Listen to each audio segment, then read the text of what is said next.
This is surely one of the cutest cars I've ever tested. It's an Abarth 500 electric.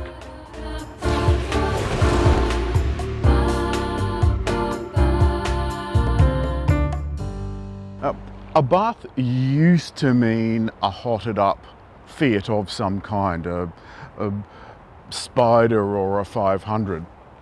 And this is no different, but what a lot of the tuning was involved with was the motor, the engine. And this has got an electric engine. And electric engines are pretty much of a muchness. It depends on how much power you want them to have. That's how much power they have.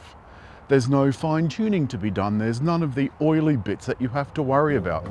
And remember, every bit of the energy that you consume in your car has to be provided from the battery that's underneath.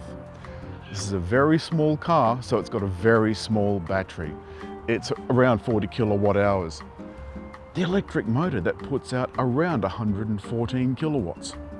Not a whole lot, but that doesn't mean it isn't fun.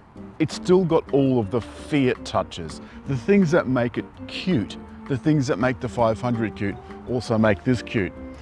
There's no need of a grille, of course, so instead, it's the name Abarth written in black against this black. There's several different colors. The acid green is my favorite. The Abarth badge. Now, this badge is the same as all Abarths, but the one around the side has a little lightning bolt through it to denote there's something special about this car, and it does feel special, every inch of it. From the cute semi-elliptical headlights that have been cut down by half, the elliptical daytime running lights and indicators, the 18-inch wheels with that Abarth scorpion on it, and then right back here is the Abarth symbol, but you can't see it. There's a black lightning bolt through it. This is the lock button, and it's only on the driver's door, and there's an unlock button inside on both handles. You know, and frankly, I think that's a savings too far. Have a look at the back though.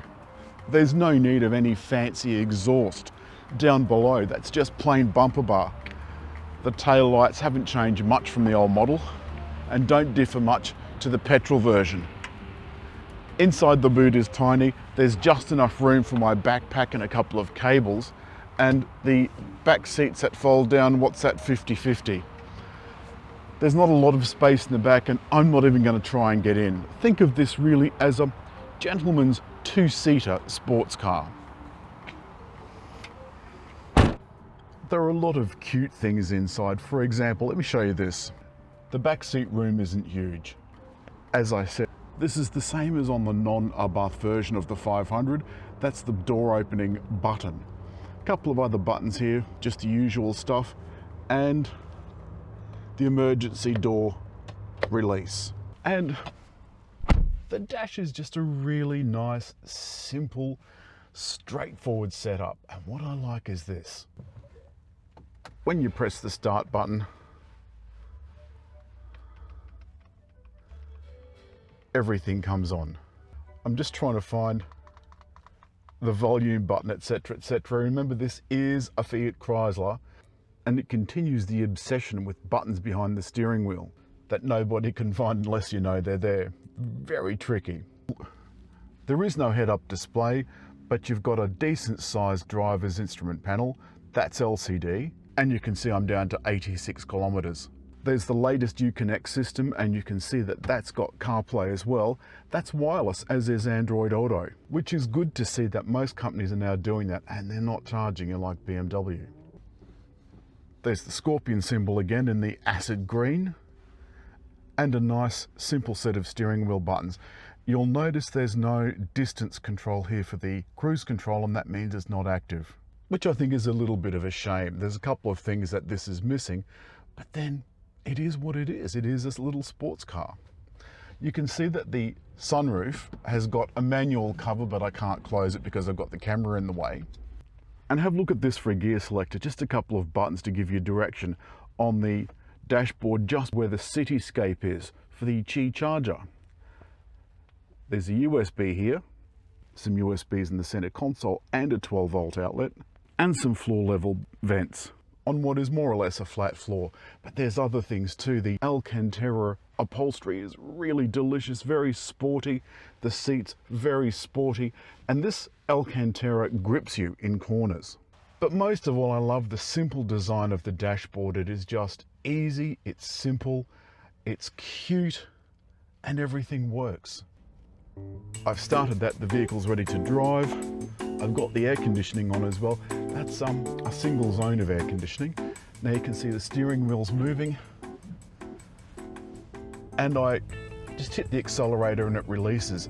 One of the buttons down here that I didn't show you before was the drive mode button, or the E mode button. You push it up and it goes into Scorpion Street. Push it up again and it goes into Scorpion Track. Not only does it give the motor a little bit more oomph, and I'll actually leave it in the top one for the time being, but it seems to make the whole car a little bit more urgent than it otherwise would be. Wow, that sun is brutal. It's such a tiny windscreen, and look at these little sun visors, they're so minuscule. It's giving me a warning saying the high beam assist wasn't on, that I needed to clean the windscreen. It's been giving me that, it's still up on the dashboard, it's been giving me that the windscreen isn't dirty.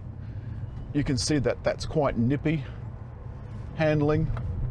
Brilliant, these tyres really are very sticky. And I did give it the beans going up the old Pacific Highway the other day. Oh, this man's on the wrong side of the road, jeez. Some people just honestly shouldn't have licenses. Alrighty, I'm gonna have to sneak into the traffic. And oh. Now that's not as urgent as most EVs. And the reason for that is, as I said, it's 113.7 or something like that, to be particular.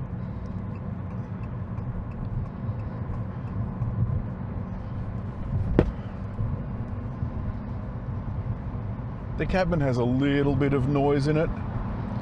You see at night it has backlit buttons. Give the windscreen a bit of a wipe.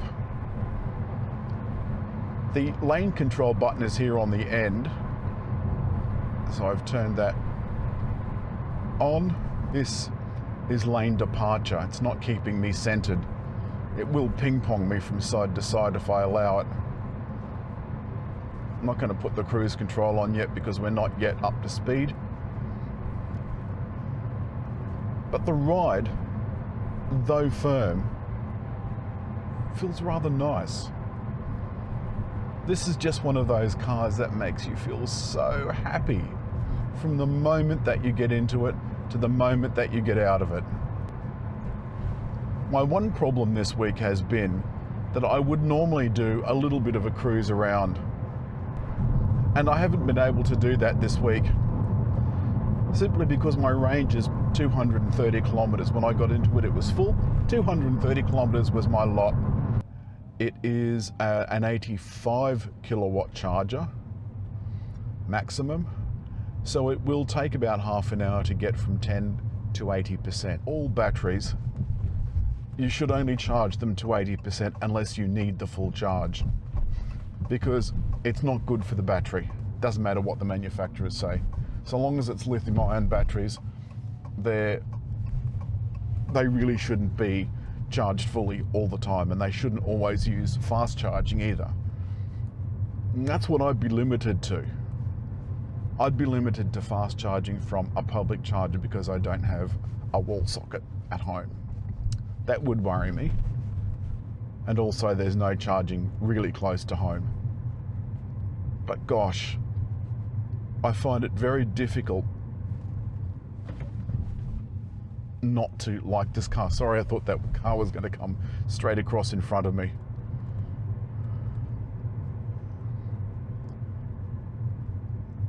It's a beautiful little thing, and I like it a lot. That's all this week from the Abarth Electric. It's one of my favorite cars. It is so cute, it's so cuddly, it doesn't do a thing wrong, and it suits just about everybody's needs. As always, hit like, leave a comment, and just over there to subscribe.